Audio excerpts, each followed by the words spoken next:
2G scam. Country lost 1,76,000 crores. There was a scam called Colgate, the coal scam.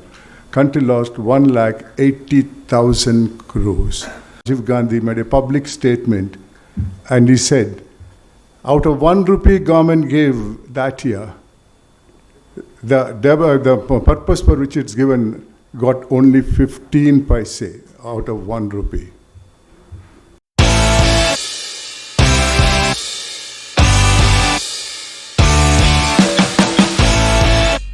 Ladies and gentlemen, I have a confession to make that I am not an educationist. I have not taught students except for a short while in Bangalore Law College. And I made my drawback very clear when I was invited to speak here. But then I think I have done more teaching to students outside the college level, this thing. And I told them that this is what my reputation is. And if you would like me to speak the same thing, I would love to come. And they said, yes, you can come and speak. Ladies and gentlemen, I worked in many a position. But until I came to the institution of Karnataka Lokayukta, I very often felt that I was a frog in the well. I did not know the sufferings of the people. And in that institution, having worked for 5 years, I saw so much of suffering. I was wondering, how is it possible that in a country like us, that such maladministration is in existence? And what's the cause for that? Then I realized that the cause is not the people concerned, but the society in which we live.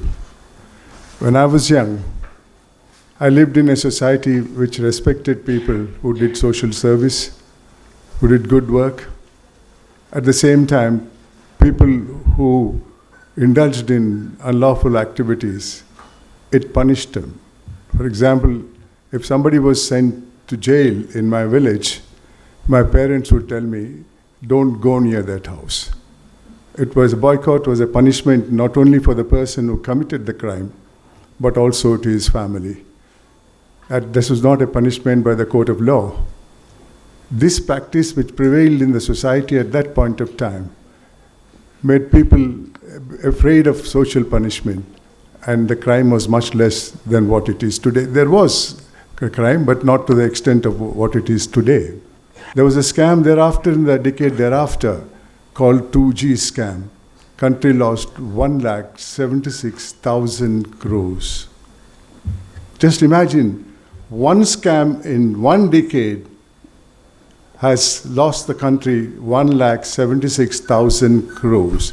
Other scams put together, how much it will be, you calculate yourself for that decade and all. The decade thereafter, there was a scam called Colgate, the coal scam. Country lost 1,80,000 crores. How much money do you think we lost in a year because of this scam or the disease called greed? In 1986-85, then the Prime Minister of the country, late Rajiv Gandhi, made a public statement and he said, out of 1 rupee government gave that year, the purpose for which it's given got only 15 paise out of 1 rupee. We are in 2023, ladies and gentlemen. Do you think out of 100 rupees, 10 paise reaches the target? All these figures I have given are available in Google. You can go and see it. I have not manufactured it for the purpose of my speech here. Now, how do we deal with this greed? Greed has got no medicine. Almost all diseases have medicine. Tuberculosis has it, cancer has it, COVID has it, but greed does not have it now. The only way out is a value which our elders created in the society called contentment, what we call in vernacular as tripti. If you have contentment in life, you don't get that disease. And that's the only way out, which from my inquiry and understanding, there is no other way out. And if we want to change the thinking of the society, then you must reintroduce the concept of society respecting honest people and boycotting the dishonest people. There is no other way out, ladies and gentlemen. And in that process, I have tried to go to the society and explain it to the society there's deficiency in the system, but I haven't got any response from them and all. Well, along with this, I think there is another value which is necessary in the society to have peace and solidarity in the society. That is humanism. We all think we are born human beings. There is no species called human beings. We all are born to a scientific species called Homo sapiens, which has got nothing to do with honesty or greed. Humanism is a value which our elders created in the society for having peace and solidarity. Our local poets have written, I mentioned it in Kannada, then I'll translate it in English. ಏನೇ ಆಗು ನಿನಗೆ ಬೇಕಾದವನಾಗು ಆದರೆ ಮೊದಲು ಮಾನವನಾಗು ಅಂತಾರೆ. ಎಂಥ ಮಾತು. Become what you want to become in life, but become a human being first. I have been to more than 1,700 educational institutions, ladies and gentlemen. I interact with the students and explain it to them my experience in Karnataka Lokayukta and implore upon them to inculcate these two values of contentment and humanism. That's the reason I said I have lectured more than actual lecturers have lectured the classes and all. 1,700 plus, to be exact, 7,784 educational institutions in the last about 14 years. Well, my hope is that the youth of this country may be changing this attitude of the society. I know if you read history, things change by itself by passage of time, but how it changes is as important as how you desire to change the society. If a change comes through revolution, there is no winner. In a country like ours, where two factors are fighting everything else, that is religion and language, revolution is the most easiest thing to bring about a change. But ladies and gentlemen, let's not resort to that. Let's change it peacefully. And that can be done by inculcating just two values in ourselves, that is contentment in life and humanism. These are the two values which are necessary to be inculcated. I don't want to speak for long, but then I would like to give 3 or 4 instances of experiences in the Lokayukta which I have faced and all. In 2008, a young couple from Bagalkot brought a 6-month-old child to my office. When I asked them, what's the problem? They said, this child has no rectum. It eats through the mouth and defecates through the mouth. The local doctor said not to worry because this is an overgrowth on the rectum which will have to be removed very carefully. Therefore, you must go to an expert in the field, and a pediatric surgeon is the right person to go. So they went to another city and went to a government medical college hospital for treatment. The pediatrician there examined the child and says he can do everything all right, but it will cost money. Money is not expenses, but money is bribe. The couple knew what was happening in the society. They had taken little money, and when they kept it in front of the doctor, he counts that money and says, for this money, I'll make a hole near the rib cage. And the child has to wear a bag to collect the fecal matters throughout the life.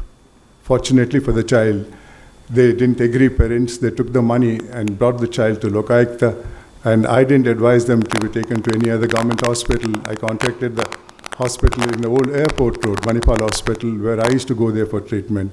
And my officers took the child there, got the operation done. Today, that child is a 16-year-old girl doing her SSLC. On her last birthday, they had brought the child to my house to bless her, and she is a grown-up and good-looking girl. I'll show the photograph after this program to some of you at least, and all to see, so that you'll know what would have been the situation if she were to wear a bag and go around. Another example, in 2009, from a place called Koppal, a gentleman came to my office, and I asked him, what's the problem? He said, my wife has delivered a girl child. I said, so what? No, sir, there is a scheme of the government of Karnataka called Bhagya Lakshmi, Under the scheme, a girl child born to a poor family is entitled to certain monetary benefits. So I went to the social welfare department and asked for the monetary benefit. They said, we have no proof that you are from a poor family, so your child is not entitled to any benefit. So he came to the Lokayukta office. So I sent an officer to Koppal district. So even if they begged, they didn't agree to it and all. So she sent the accompanying person back to the village to collect the money and bring it to the hospital. Meantime, the staff said, don't sit here. Sit outside until the money came. Me knowing her medical condition. And before she walked across the road and sat in the bus stop. Before the money could come, she delivered a child in the bus stop in front of the district hospital. And the concerned department says, even when that was pointed out, the child was not born in the hospital, so we can't take that as an evidence of poverty. Well, when I looked into the report, I used a legal thing called vicarious liability. The master is responsible for the mistakes of the children, the servant, and gave a report to the government saying, because of your servants, the lady had to walk out of the hospital, sit in the bus stop and deliver a child. Therefore, you are responsible for the payment, and all. They gave it. But imagine how many such people must be suffering in this country every day. What is the way out? Ladies and gentlemen, I have another two examples before I sit down. There's another lady came to me who was over 80, 85 years old. I asked him, what's your problem? She said, sir, I have no income. One son is working in Mumbai. He sends me 250 rupees by money order. Postman wants 10% of it. If you don't give him the 10%, he puts an endorsement, visited the house 3 times, address not found, returned to the sender. And the money never went back to the son. So I couldn't help her because the postman was not a state government employee, he was a central government employee. So I telephoned to a concerned officer of the central government for investigation. He must have calculated during my conversation 250 rupees, 10%, 25 rupees. He straight away told to my face, sir, it's a 25 rupees case. My officers are busy investigating huge scams of lakhs and crores. I don't have officers. You have a police force. You do it yourself. I had to request my police chief to do something, and he obviously did it. The methodology must be known to everybody here and all. They go and tell that person, I'll fix you in that case, I'll fix you in this case, so he'll stop doing this. And so far, this lady is concerned, that problem stopped and all, ladies and gentlemen. And the last of it I don't want to mention is, in 2011, a senior Air Force officer telephoned to me from Hyderabad. He told me his older brother's 18-year-old daughter is killed in a road accident in Bangalore. Her body is in a government hospital 3 days back. And they have kept an ambulance to bring the body to Hyderabad because the family members are all old, they can't travel for such a long distance. And they had not seen the dead body, nor have they completed the last rites. So the body is in the hospital and no postmortem is done and the police are not giving the body and the ambulance is lying there for 3 days. I said, I'll get back to him in a couple of hours and all. I went to the hospital, met the superintendent. He said it's impossible because he has sent 2 trained doctors to the postmortem ward because at least 3 to 4 dead bodies come to that hospital every day. So he said, let's call the doctors and find out why this is not done. And also he sent a peon and one of the doctors came and addressed the superintendent straight. What's the hurry, sir? Body is not decaying. It's in a freezer. Am I to treat the living patients first or examine a dead body? Then the superintendent said, who authorized you to go to the main building to treat a living patient? I directed you to go to the mortuary and examine the dead bodies.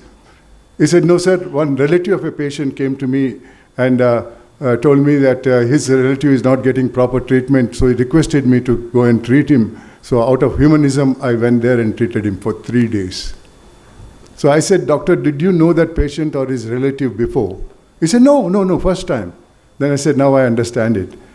In the main building, there are 30, 35 other doctors. If you're not satisfied with one doctor, 200-meter distance postmortem ward to bring an unknown doctor, not even knowing which discipline he is qualified in. I said, yes, I'll sit here until the body is there, singer. And I sat there, the postmortem was done and sent. He said, I went out of humanism. If it was his own daughter, what would he have done?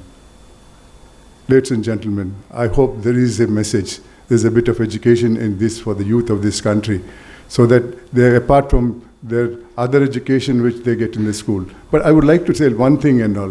When I was young, my parents told me the do's and don'ts of life. If I made a mistake, I was corporally punished. When I went to school, there was a subject called moral science, Niti Pata.